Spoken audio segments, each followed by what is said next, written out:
Hello everyone, welcome to this backtracking permutations and combinations series. So previously we solved two problems, one is combination sum 1, another is combination sum 2. Now we will discuss the problem combination sum 3, which is 216. And before proceeding, I will highly recommend you to watch the previous two videos, combination sum 1 and combination sum 2. If you watch those videos carefully, you no need to search for the solution here, you will easily able to solve the problem. So the problem statement is saying find all valid combinations of k numbers that sum up to n such that the following conditions are true. Only number 1 through n are used. Okay, means all single numbers should be from 1 to 9. Each number is used at most once. Okay, so only one time it can be used.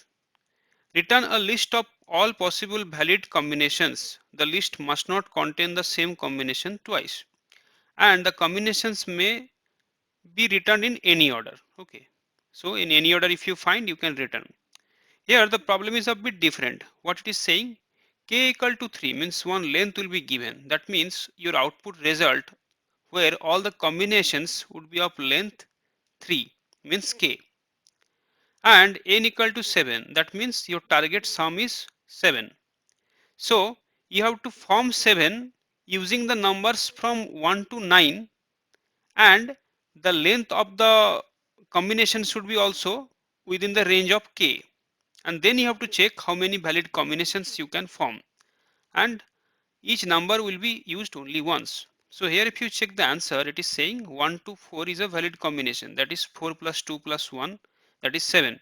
Only one combination is possible. If we take more examples, then if you can check here, so another example is k equal to 3, n equal to 9. So valid combinations can be possible using numbers from 1 to 9 and using ones, and the length will be 3, that is 1 8 1 2 6, that will be 9, 1 3 5 is also 9, 2 3 4 is also 9. So three combinations are possible, not more than that. For example 3, it is saying k equal to 4 and n equal to 1. So in this case no combinations are possible. Why? Because k is greater than n. Suppose my n is 2 and if k is 5, so that means I can use total 5 numbers. So if all are at least 1 also, then also it will become 5, right? So it can't cover 2. So if like means k or k value, if it is greater than n, then straight away we can return an empty list, means no combinations are possible for these two examples. Now we will check how we can solve this problem. Obviously it's a backtracking problem because we are in the backtracking series, but still also we'll check how we can solve it. Now before proceeding to the solution, we will check is there any similarity or any difference present between these two problems, what is combination sum 1 and combination sum 3. So in combination sum 1 problem, what given as input is one candidate array like 2 3 6 7 and a target value 7, where these numbers you can use infinite time, and the length of that combination can be also anything, and then you have to create the target 7. So if you check here, the output became 2 2 3, that is 2 plus 2 4, 4 plus 3 7. Another combination is 7. Okay, but now if you check combination sum 3 problem, here the target is 7. Okay, means n equal to target, and k equal to 3, that means all the combinations should be of equal length, and that is k equal to 3, not like this case, because here one subset is of like 3 length, another is of 1. So that is not the scenario here. Everyone will be of same length, that is k. And here we got one candidates array, like from where actually you can take the numbers and form the combinations. Now you may think like where this thing is present in combination sum 3. If you check here, it is also there, that is 1 2 3 4 5 6 7 8 9. So all this 1 to 9, all these numbers you have to use to create this output. Okay, here there is no candidates array kind of thing present. You have to use the numbers from 1 to 9 to form this number 7, and you have to use these numbers only once. Okay, not like this case. Now we will check how we can solve this. So as it is a backtracking problem, that means we have to form the backtracking tree. Then things will be clearer, right? So in backtracking problem, what we do? We will first start with one number, that is the first number. Then we want to create other combinations by fixing this number's position, right? So next case, when we have to take decisions, what are the numbers we can get or use that are from 2 to 9? Because as we only can use this number once, that means as 1 is already used, so next time I can use the numbers from 2 to 9. So one combinations may be using 1 2, another can be of using 2 3, another can be using 1 4, and so on. It will be till 9 here. Okay. Now in the next level, when 1 and 2 is fixed, that time we will have options from 3 to 9. Okay. So how we can do that is, so it will be of 3, then it can be 4 and till 9. Okay. And here also the same thing. It will be start from 4. Okay. And till 9. So if you look at this diagram, then that means whatever is your I value, you have to start from I plus 1 and till 9. So here, as it is I plus 1, then it is from I plus 2 till 9. That way you have to grow the tree from every node. Okay. And as the length is k equal to 3, that means if we reach 3 level, we will not go further. Because if we go further, that will not be a valid case. Right.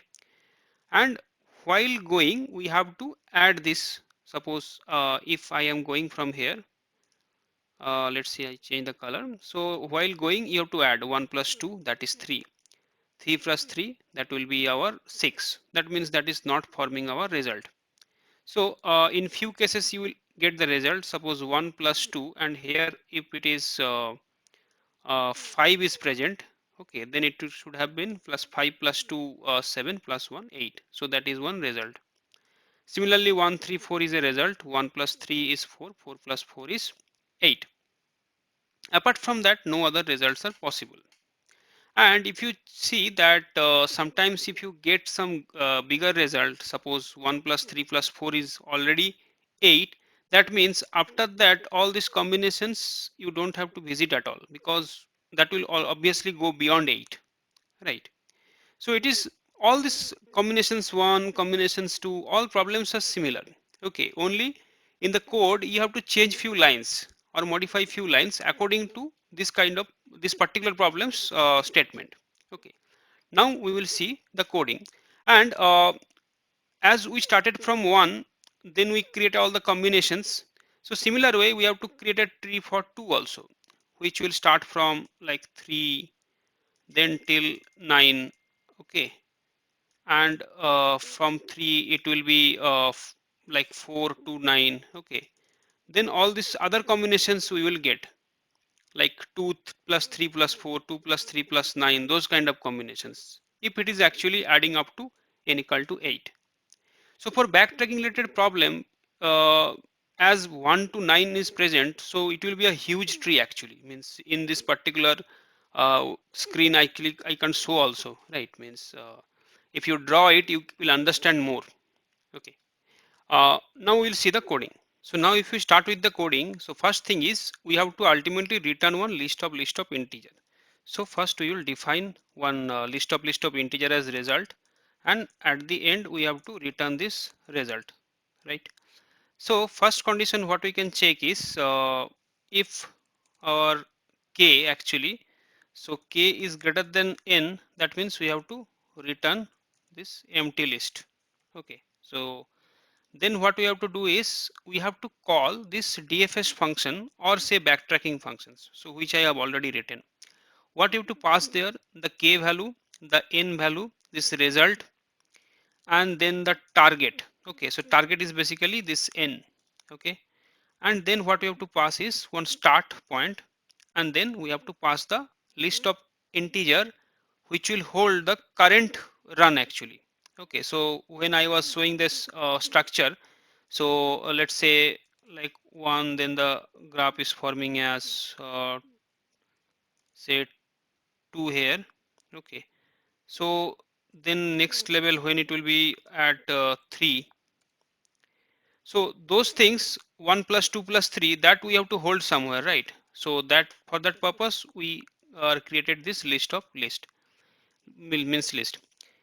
So now we have to call this DFS functions, and how we will call this is we will just call the DFS functions integer k, then the result, and then the target. Target will be our n because that is the sum we have to achieve, and then we have to send a start value.